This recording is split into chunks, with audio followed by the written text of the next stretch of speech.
पिलामाने तम समस्तंकु मु स्वागत करछु मो यूट्यूब चैनल तो +2 second year arts science commerce तो पिलामाने तमनको पई नेक्स्ट एमआईएल ओडिया रो तो 80 मार्क रो क्वेश्चन तो बुझिला समय 3 घंटा एमआईएल ओडिया 80 मार्क रो बहुत गुरुत्वपूर्ण क्वेश्चन। तो चला हमें स्टार्ट करिया वीडियो देखिए पूर्व चैनल सब्सक्राइब कर देबो बेल आइकन को दबाई देबो नोना नोटिफिकेशन पाई लाइक शेयर कर दो। तो समस्त को जय जगन्नाथ जय श्री राम राधे राधे पिला माने। तो चल हमें स्टार्ट करबा। तो कौन देजी क्वेश्चन प्रबंध विभाग रो एक मार्किया 5टा तो 5टा हमें करबा। कहार कोलाहल पई नीलाचलनाथक कानरे भक्तर कातर डाक पड़े नहीं। गाड़ी मोटर जनता झाऊ बण सिंधु कौन हबो ना सिंधु। परवर्ती क्वेश्चन आज शिक्षित भोटदाता माने भोट देवा को कौन होता सचेतन अचेतन उदासीन तत्पर कौन होता ना उदासीन कौन ना उदासीन। परवर्ती क्वेश्चन ब्रिटिश माने कहा को तोप कर देखाई जापानी शत्रु को ए देशरू घौड़ाउथिले नड़िया गछ गुआ गछ ताल गछ शाल गछ केउ गछ पिला माने ना ताल कौन गछ ना ताल गछ। परवर्ती क्वेश्चन भारत सरकार शिक्षा कमिशन बसाई कौन निरीक्षण करछन्ते परीक्षा पद्धति मूल्यांकन पाठ्यक्रम प्रस्तुति पद्धति भारतीय शिक्षा पद्धति कौन हम पिला माने ना भारतीय शिक्षा परिस्थिति। नेक्स्ट आजिकाली पाठ संगे केउ मानकर विशेष संपर्क नहीं बोली लेखक कहिसेंती छात्रंकर शिक्षकर अक्षरर विद्यालय कहार ना अक्षरर। एक मार्किया 3टा पुष्पपुर रे वर्षावरण प्रबंध रे प्राबंधिक काहाकू स्वागत करछन्ते काहाकू ना पुष्पपुर रे वर्षावरण प्रबंध रे प्राबंधिक काहाकू ना बारी जो बारी बहकू स्वागत करिसेंते काहाकू ना बारी बहकू। नेक्स्ट कोन देला नेक्स्ट कहला गणतंत्र काहाकू कहा जाए। तो साधारण कथा गणतंत्र काहाकू कहा जाए ना गणक द्वारा शासन ही गणतंत्र शासन। नेक्स्ट जिला परिषद परिचालित सभार शेष विचार विषय कौन थिला ना शिक्षा थिला शेष विचार विषय। नेक्स्ट पिलाटी प्राथमिक स्कूल नोट बही पढ़िले कौन हेबो ना विषय स्वाधीन देश शिक्षा चिंता लेखक गोलक बिहारी धर कौन हेबो ना कौन ना फलते से ज्ञान अर्जन पारिबो नाही। पिला जदि प्राथमिक स्कूल नोट बही पढ़िबो ताहले से केवल परीक्षा रे पास करि परिबो आधुनिक कौशल मान शिखिबो से बहिर ज्ञान अनुसंधान न करी प्रश्न पत्र केउठी रहिछि सेही अनुसंधान रे अनेक समय कटेबो फल से ज्ञान अर्जन करि परिबो नाही। नेक्स्ट राधुर कथा सुनी पुरोहित कौन कले ना विषय 3 तुंडरे कौन ना लेखक भुवनेश्वर बेहेरा। राधुर कथा सुनी पुरोहित मन सन्देह देखा गला से छेली को कांधुरु ओल्हाई खुर टिके परखी नेले निज आखि दुईटा को भल करी मकची छेलीर लांजटी को हलाई देखिले बोही आनला बेले केउठी मे मे करिथिला ता मने पकेउ चेष्टा करथिले शेषरे कहले किरे राधु छेलीटा को चिन्हि पारुनु किरे। नेक्स्ट उत्कल भूमिर दुई दिगर दिग वर्णना कर विषय पुष्पपुर वर्षावरण लेखक कृष्णचंद्र पाणिग्राही। उत्कल कौन ना गोटे दिगरे पुग पुनाग ताल तमल नारिकेल वनरे विषय होता बेले अन्य तुंग शिखरी समाकूल निबिड़ वन राज्य असरती श्याम सभार अपरूपा होइछि। तापरे 3 मार्किया काहाकू बिराड़ी वैष्णव बोली कहा जायछि काहाकू पिला माने ना विषय 3 तुंडरे लेखक भुवनेश्वर बेहेरा जो माने जनप्रतिनिधि हेबा पई निजे निजर पें काली बजाई सभा समिति रे छाती पिटी बाहास्फोट मारी धुआं बाण छाड़ी भड़ाटिया लोक साजे ड्रम बड़ाई धन कार्पण्य सेवार सामूहिक आश्रय नहीं प्रतिनिधि मानक कुशलटन करी सेमानक लोकଙ୍କୁ भय देखाई प्रचार बଳରେ कलाକୁ धड़ा धड़ा को कला करिवार चेष्टा करନ୍ତି सेमानକୁ बिराड़ी वैष्णव जनप्रतिनिधि बोली कुहा जायछि।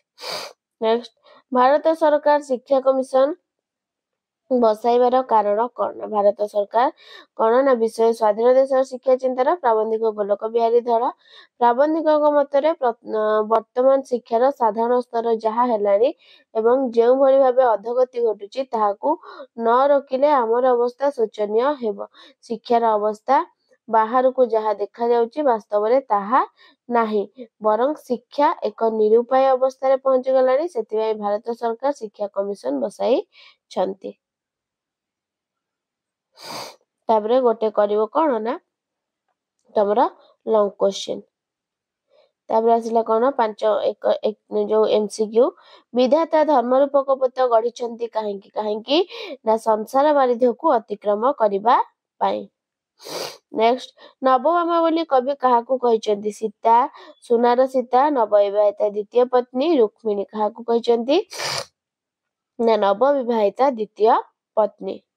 नेक्स्ट संध्या काल मृत्यु सम्मेलन रे सूर्य प्रेमिकार कान रे कोन कहतरा शीघ्र फेरी आसीबी आउ फेरीबिनी जीवाको इच्छा हेउनी फेरीबा विलंब हबो कोन हबो ना शीघ्र फेरी आसीबी कोन ना शीघ्र फेरी आसीबी। परवर्ती क्वेश्चन कवि मनुष्य पुत्र को कोन हो बोली कहिचंती दग्ध भस्म हेबाकू देवतार रूप नेबाकू अत्याचारी हेबाकू कैफत देबाकू कोन ना दग्ध भस्म हेबाकू।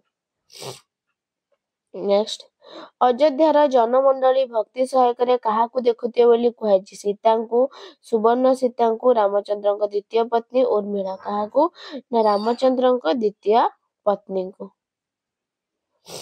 नेक्स्ट आजिर राजा मानकर सर्वस्व कोन ना आजिर राजा मानकर सर्वस्व गंताघर प्रसादी गाभी अश्व हस्ती। महायज्ञ रे महाराज रामचंद्र कोन प्रदान करथे बोली कहा जायछि ना अनेक धन रत्न पाट वस्त्र प्रदान करथे बोली कहा जायछि। नेक्स्ट कविंक तापित अंतर किपरि सांत्वना लाभ करिछि किपरि ना विश्व प्रकृतिर समान हृदय वेदना देखि कविंक तापित अंतर सांत्वना लाभ करिछि।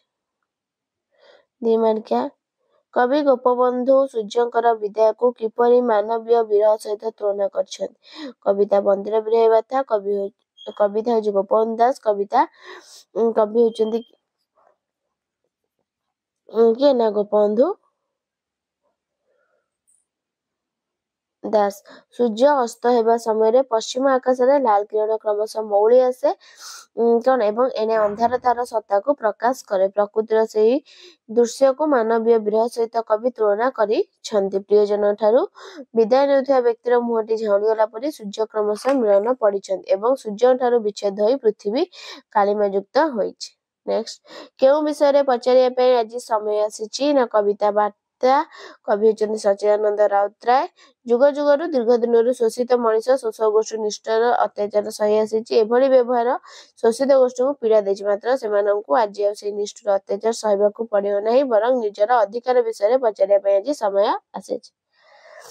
नेक्स्ट तपस्विनी सीता काहाकू पत्र लिखिथिले काहेकि ना राम हृदय एटा कोठु ना कवि होचंती गंगाधर मेहर कविता होची तपस्विनी पत्र राम हृदय ज्योत्स्ना वैदेही सीता सुनिबाकू पाइछंती जे अयोध्यार नरपति रघुवीर रामचंद्र अयोध्यारे यज्ञ करछंती यज्ञ कार्य पत्नी बिना असंभव तेणु सीतांक मनरे रामचंद्रଙ୍କ प्रति संदेह जात होइतिला रामचंद्र हुएत द्वितीय पत्नी वरण करिथाइ पारंती बोली सीता अनुमान करिथिले तेणु सीता रामचंद्रଙ୍କୁ एक निवेदन पत्र लेखिथिले। 3 मार्किया सेनर प्रतिशोध को कवि महाधर्म आख्या काहेकि देइछंती पिला माने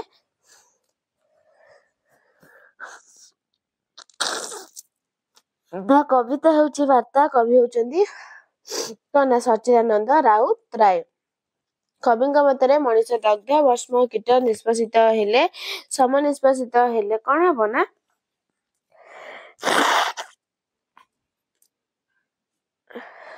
तार ज्ञान राशि उदय हेबो एवं से पीड़नर कारण समूह को कौन हबो ना खोजी पारिबो।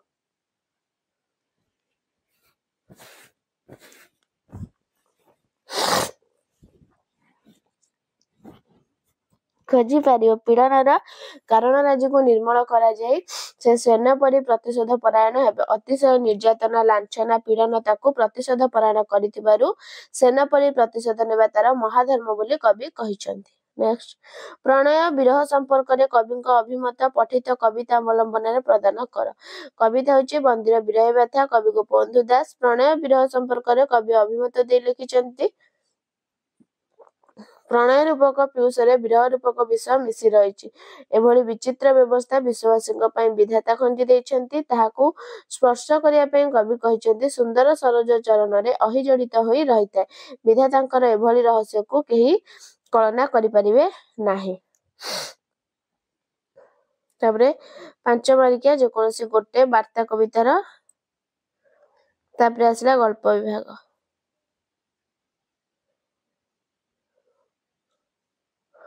कन्या पिता मकरा मलिक आसाम चा बगीचारे पदोन्नत पाई शेषरे कौन होइतिले? खानसामा, बबुर्ची, कुली सरदार, मैनेजर। कौन होइतिले पिला माने ना खानसामा। कौन ना खानसामा।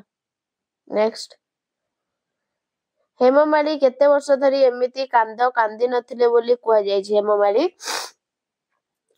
15 वर्ष 20 25 22 केते ना 25 वर्ष एमिति कांद कांदी नथिले। नेक्स्ट केउ विप्लव परे भारतीय जातीय आंदोलन नूतन स्पंदन देखा जाउतिला? चौरी चौरा, जालियनबाग, कानपुर, पाटना। कौन हबो ना चौरी चौरा। कौन ना चौरी चौरा। नेक्स्ट धर्मघट बेले मास्टरजी को दरमा केते थिला? धर्मघट बेले 15 टंका 13 टंका 11 टंका 10 टंका। केते टंका ना 13 टंका। केते ना 13 टंका। नेक्स्ट परीक्षा सफल बोली किए कहितिले? संकट, विकट, तंबुग्रीब, चित्रग्रीब। किए कहितिले ना विकट कहितिला परीक्षा सफल। एक मार्किया बकटी की मंतव्य देइथिला? बकटी की मंतव्य देइथिला ना हंस माने जुगे जुगे विश्वासघातक बोली बकटी मंतव्य देइथिला। नेक्स्ट केउ पताका एठी उड़ी परिबो नाही बोली बिजू जेजंकु कहिछि? ना यूनियन जैक पताका एठी उड़ी परिबो नाही बोली बिजू जेजंकु कहूथिला। नेक्स्ट रामनगर जलिट्री पट्टाकू किपरि किनिबाकू हेला बोली कुहा जायछि? ना रामनगर जली ट्रिपटाकू युद्ध समय कला बजार पैसा रे किनिबाकू हेला बोली कुहा जायछि। मिसेस महापात्रଙ୍କ केउ कथारे दासीपदी एकमुहा होई चाली आसीथिले? ना गल्प होउचदी सभ्य जमीदार गाल्पिक फकीरमोहन सेनापति। मिसेस महापात्र बबुर्चीखाना तदारख करबाकू जाइथिले। सेही समय दासीपदी गोबर कनारे चुली लिपुथिला। जो तार ठक ठक शब्द सुनी से चमकी पाटीटिए कला आलो मालो मालो आलो मालो बापालो जोता मारी हांडीशाल पशिलालो हांडीशाल मारू गलालो एकथा कही दासीपदी कना खंड फोपाड़ी दे एकमुहा होई चाली आसीथिला। आ उवासरे ताकू केही केबे देखी नाही। नेक्स्ट सोमनाथ हातरू पिस्तल उठाइले काहेकि? गल्प पताका उत्तोलन गाल्पिक सुरेंद्र महांती। थाना कचेरी आगरे विराट जनता वंदे मातरम ध्वनि देउथिले। लाठीचार्ज हेला परे मध्ये सेमाने हटी नथिले। एही समय जनतांक मध्यरे अरुण लाठीचार्ज प्रतिवाद जनाइथिला। फଳରେ जनता भीषण भयंकर होई उठिथिले। अरुणको जनतांको भयभीत कराया पई सोमनाथ हातरू पिस्तल उठाइथिले। नेक्स्ट डायमंड को एक हतश्री सभ्यतार डस्टबिन बोली काहेकि कुहा जाय? गल्प रूपनारायण साहा गाल्पिक अखिलमोहन पट्टनायक। डायमंड को एक हतश्री सभ्यतार डस्टबिन बोली कुहा जाय काहेकि ना कारण एठारे रहितांती सहस्राधिक बारंगना लक्ष लक्ष रूप विपासी नागरिक डायमंड रे जलर रूप तृष्णा मेंटाई थांत। एठारे संध्या आसे बारंगना मानक आखिर निमंत्रण रे राति आसे रतिकांत कामुली नारीर स्वेदसिक्त आखिर पतारे पतारे। केने मार्किया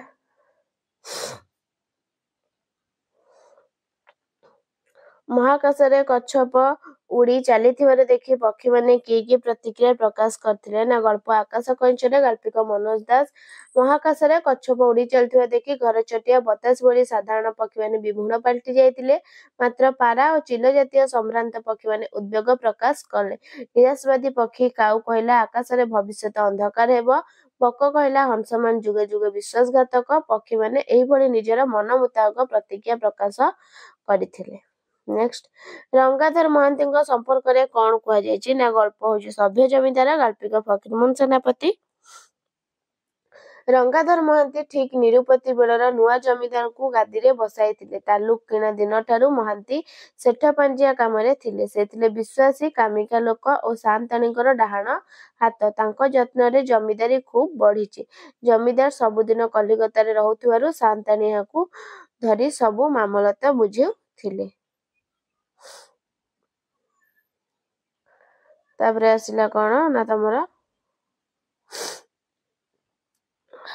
पद्या ता 1/3 शिलागृह ସରି ହେଲା କବିତାଂଶ। ଶିଳା ଗୃହ ଅନ୍ଧକାର ବାସି ମୁଁ ଜନନୀ ଉତ୍କଳ ନଥିଲି ଜାଣି ଅଛିଲୋ ତୋପୁରେ ଏମନ୍ତ ରୂପର ଲୀଳା ନବାହୁ ତରୁଣ ଆଜି ଏ ଜ୍ୟୋତ୍ସ୍ନାର ନୀଳ ମହାନଦୀ ପୁରେ ଆହା କି ବିପୁଳ ଶୋଭା ଭାସେ ଆଗ ଆଗେ କେମନ୍ତେ ବର୍ଣ୍ଣିବି ମୋର ମୁଗ୍ଧ ଅନୁଭବ ଚକ୍ଷୁ ମୋର ଅନ୍ଧ ହୁଏ ଜ୍ୟୋତ୍ସ୍ନା ପରାଗେ ବାଣୀ ମୋର ନାହିଁ ଫୁଟେ ମାନି ପରାଭାବ ଧବଳ ଉତାରି ସମରଜନୀ ବଧୁର ଜ୍ୟୋତ୍ସ୍ନା ବ୍ୟାପିଛି ଦୂର ଦିଗ ଚକ୍ର ଲାଗି ତଳେ ତାର ଏ ଧରଣୀ ପ୍ରକୃତି ମଧୁର ହୋଇଅଛି ମଧୁର ତରତା ପରଶେ ଜାଗି ଆକାଶର ଖଣ୍ଡ ସମ ମହାନଦୀ ବାରି ଚନ୍ଦ୍ରିକା ଚୁମ୍ବନ ପାଇ ଧବଳ ଚପଳ ତରଳ ମୁକୁର ଅବା ଦେଇଛି କେପରି ଦେଖିବେ ବଦନ ନଭୁ ସୀମାନ୍ତିନୀ ଦଳ। ଉତ୍କଳର କେଉଁ କଥା କବି ଜାଣିନଥିଲେ ବୋଲି କହିଛନ୍ତି? ଉତ୍କଳର କେଉଁ କଥା?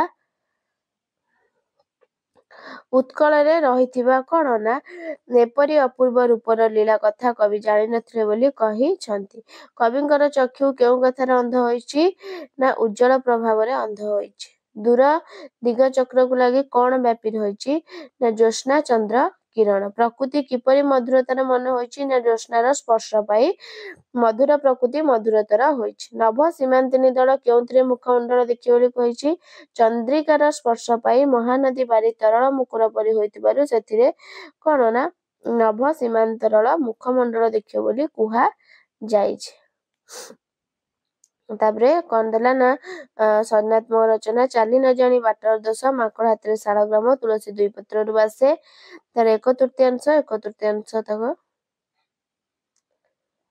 ତାପରେ ଆସିଲା ଦରଖାସ୍ତ ପତ୍ର ଲେଖନ ଯେକୌଣସି ଗୋଟେ କରିବ। ତାପରେ ଆସିଲା କଣ ନା ଗ୍ରାମାର ଯୋଉ କଣ ନା 11ଟା। କେଉଁଠି କ୍ରିୟାଯୁକ୍ତ ରୂଢି? ଫଟା କପାଳ କଳାକନା ବୁଲାଇବା ଓଳିଆରୁ ଗଜା ଆକାଶ କୁସୁମ। କଣ ହବ ପିଲାମାନେ ତମର ନା ହେଇଯିବ କଳା କାନ ବୁଲାଇବା। କଣ ନା କ୍ରିୟାଯୁକ୍ତ ରୂଢି ହଉଛି କଳା କାନ ବୁଲାଇବା। ନେକ୍ସଟ କେଉଁଠି କ୍ରିୟାଯୁକ୍ତ ରୂଢି ନୁହଁ? ଗୋଡ ଟେକି ବସିବା ଆଖି ପକାଇବା ବୋଝ ଉପରେ ନଳିତା ବିଡ଼ା କାଠ ହୋଇଯିବା। କଣ ନା ବୋଝ ଉପରେ ନଳିତା ବିଡ଼ା ହେଉଛି ରୂଢି ନୁହଁ। ନେକ୍ସଟ କେଉଁଠି ତୁଳନାତ୍ମକ ରୂଢିର ଉଦାହରଣ ଅଟେ? ନାଟର ଗୋବର୍ଦ୍ଧନ ହାତ କରିବା ଦାଉ ସାଧିବା ସିଂହ ପରି ଯୁଝିବା। କଣ ନା ସିଂହ ପରି ଯୁଝିବା। ନେକ୍ସଟ ଉତ୍ତମ ପ୍ରତିଷ୍ଠା ଲାଭ କରିଅଛନ୍ତି ଯେ ଉତ୍ତମ ପ୍ରତିଷ୍ଠ ଉତ୍ତମ ଭାବେ ପ୍ରତିଷ୍ଠ ଲବ୍ଧ ପ୍ରତିଷ୍ଠ ଉତ୍ପ୍ରତିଷ୍ଠ। କଣ ନା ଉତ୍ତମ ପ୍ରତିଷ୍ଠା ଲାଭ କରିଅଛନ୍ତି ସେ ହେଉଛନ୍ତି ଲବ୍ଧ ପ୍ରତିଷ୍ଠ। ନେକ୍ସଟ ଅନେକଙ୍କ ମଧ୍ୟରେ କ୍ଷୁଦ୍ର କ୍ଷୁଦ୍ରତର ଅତି କ୍ଷୁଦ୍ର କ୍ଷୁଦ୍ରତମ କ୍ଷୁଦ୍ର ଶ୍ରେଷ୍ଠ। କଣ ହବ ନା ଅନେକଙ୍କ ମଧ୍ୟରେ କ୍ଷୁଦ୍ର ହେଲେ କ୍ଷୁଦ୍ରତମ। ନେକ୍ସଟ ଆସ୍ତିକର ବିପରୀତ ବୋଧକ ଶବ୍ଦଟି କଣ? ଅନାସ୍ତିକ ନାସ୍ତି ନାସ୍ତିକ ଆସ୍ତନିକ। କଣ ହବ ନା ଆସ୍ତିକର ହଉଛି ନାସ୍ତିକ। ନେକ୍ସଟ ଆରୋହର ବିପରୀତ ବୋଧକ ଶବ୍ଦଟି କଣ? ଅବରୋହଣ ଅବରୋହ ନାରୋହଣ ନରୋହଣ। କଣ ହବ ନା ଅବରୋହ। ନେକ୍ସଟ ଅନ୍ନ ହବ ଭାତ ତ ଅନ୍ନ ହବ କଣ ଫୁଲ ପତ୍ର ଫଳ ଜଳ। କଣ ହବ ନା ହଉଛି ଜଳ। ନେକ୍ସଟ ସମ ହଉଛି ଶାନ୍ତି ଦନ୍ତେସ ସମ କଣ ପବିତ୍ର ସମାନ ଅସମାନ ସମୁଦ୍ର। କଣ ନା ସମାନ। ଶୁଦ୍ଧ ଶବ୍ଦଟି ବାଛିକି ଲେଖିବା। ସର୍ବାଙ୍ଗୀନ ସର୍ବାଙ୍ଗୀନ ସର୍ବାଙ୍ଗୀନ ସର୍ବାଙ୍ଗୀନ। କୋଉଟା ହବ ପିଲାମାନେ ନା ହବ ଡବଲ ହେଇଯିବ ସର୍ବାଙ୍ଗୀନ। ନେକ୍ସଟ ଶୁଦ୍ଧ ଶବ୍ଦଟି ବାଛିକି କଣ ହବ? ଅନୁବାଦିତ ଅନୁବେଦିତ ଅନୁଦିତ କଣ ହବ ନା ବି ଅନୁଦିତ। ତ ପିଲାମାନେ ଏଥିରେ ତମର କଣ ନା 80 ମାର୍କିଆ କ୍ୱେଶ୍ଚିନ୍। ତ ଭିଡ଼ିଓଟି ଭଲ ଲାଗିଥିଲେ ଲାଇକ୍ ସେୟାର ସବସ୍କ୍ରାଇବ କରିଦବ। ରହୁଛି ଧନ୍ୟବାଦ ଜୟ ଜଗନ୍ନାଥ।